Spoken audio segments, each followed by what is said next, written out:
Assalamualaikum warahmatullahi wabarakatuh. Selamat pagi teman-teman.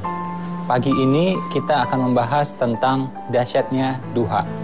Nah, mungkin sebagian teman-teman akan mengatakan, waduh Mas Ipo, jangan bahas-bahas tentang ibadah di sini. Kita bahasnya rezeki aja. Saya jawab, justru duha itu adalah rezeki. Ya, justru duha itu adalah rezeki. Seperti yang saya bahas di buku saya, ada salah satu tokoh yang saya angkat di sini, namanya Azim Premji gitu ya. Dia adalah salah satu orang terkaya di India. Ternyata salah satu rahasia sukses dia adalah duha, ya, sholat duha.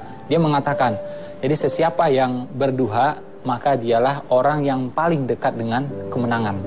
Jadi dia kutip dari sebuah hadis, kemudian dia ubah sedikit kata-katanya, dia jadikan kalimat motivasi, yaitu siapa yang berduha, maka dialah orang yang paling dekat dengan kemenangan. Ini luar biasa. Di Indonesia kita melihat seperti Pak Sandiaga Uno, ya. Dia adalah orang terkaya, masuk dalam 40 orang terkaya di Indonesia. Ternyata dia juga merutinkan duha sejak dulu. Rutin loh, bukan sesekali.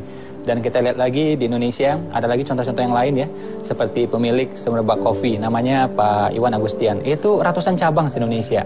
Ternyata pendirinya 2 orang ya, rutin duha. Ada juga trainer yang sangat terkenal, namanya Pak Zamil Azaini. Itu juga rutin duha. Ada lagi seorang pakar keuangan, namanya Pak Ahmad Ghazali, rutin juga berduha. Ada lagi motivator yang lain di bidang entrepreneurship, di bidang wirausaha, namanya Mas Jaya Setiabudi. Ternyata dia juga rutin berduha. Ya, nah ternyata duha itu memudahkan urusan-urusan kita. Waduh Mas Ipo, nggak ada waktunya nih, kita buru-buru nih. Kita di kota besar nih, ya pagi-pagi jam 8 udah ngantor. Saya bilang, justru kita buru-buru, kita duha. Nanti nggak buru-buru lagi. Jadi duha itu akan melapangkan waktu kita. Ya, saya ulang sekali lagi, duha itu akan melapangkan waktu kita, bukan membuang waktu. Jadi saran saya bagi teman-teman yang rush tiap hari, buru-buru tiap hari, coba pegang duhanya. Ini akan melapangkan waktu kita, akan mencukupkan rezeki kita.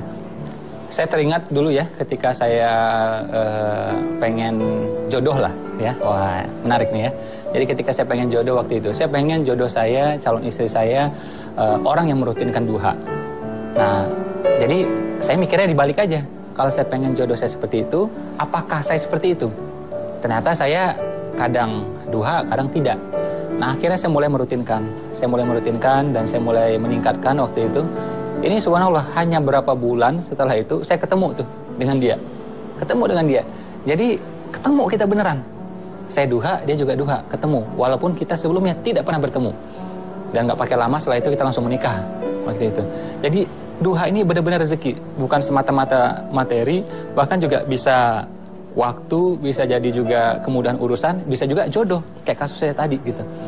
Nah, makanya kita akhirnya di bisnis saya ya, di TK Khalifah, saya mengajak guru-guru dan siswa-siswa di sana, TK loh, anak-anak TK loh, untuk merutinkan duha.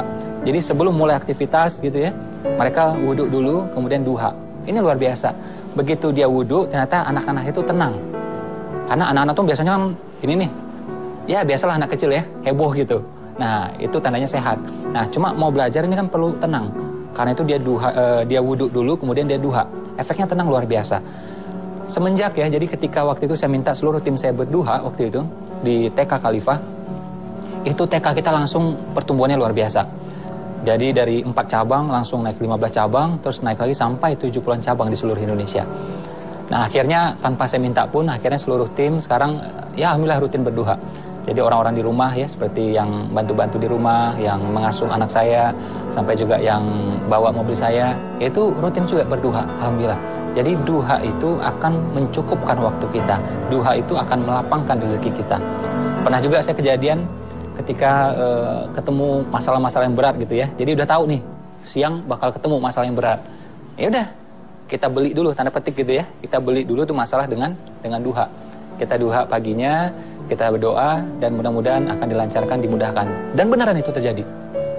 Jadi duha ya, kalau dikombinasi dengan yang lain, saya menyebutnya dengan 7D ya, 7D.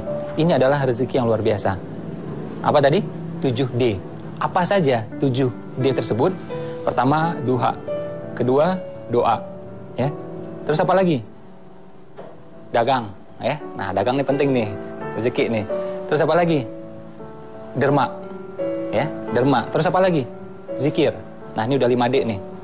Duha, doa, dagang, derma, zikir. Ya, 2D lagi apa? Nah, kalau 5D ini sudah kita pegang semuanya, sama dengan duit tambah dahsyat. D ke-6 dan D yang ke-7, duit tambah dahsyat. Bukan kita beribadah untuk duit, bukan, ya. Cuma ini adalah efek sampingnya, ya, seperti fadilah gitu loh.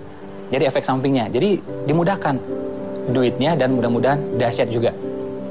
Jadi kalau kita melihat ya dalam bertanding, jadi bukan kita langsung buru-buru ke lapangan bertanding, tidak. Bukan langsung jeret gitu, enggak. Apa yang harus kita lakukan pertama? Kita diam-diam dulu, tenang-tenang dulu, sejenak, sebentar. Ya, kita mengatur strategi. Setelah itu baru kita pergi bertanding. Duha kurang lebih seperti itu. Jadi sebelum kita pergi bertanding, sebelum kita pergi menjemput rezeki kita, nah kita tenang-tenang dulu. Ini justru akan memudahkan kita bertanding di sana nanti. Ya, duha adalah rezeki. Oke?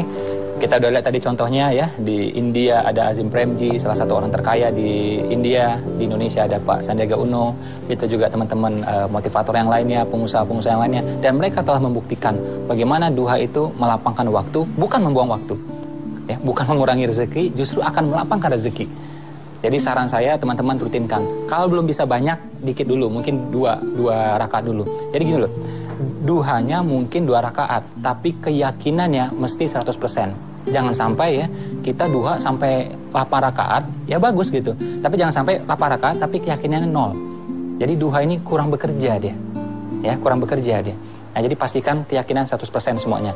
Doa, usaha, ikhtiar, amal, action, termasuk juga duha, harus dengan keyakinan 100%. Oke? Itu saja untuk pagi hari ini. Assalamualaikum warahmatullahi wabarakatuh. Selamat pagi teman-teman. Semoga berkah berlimpah.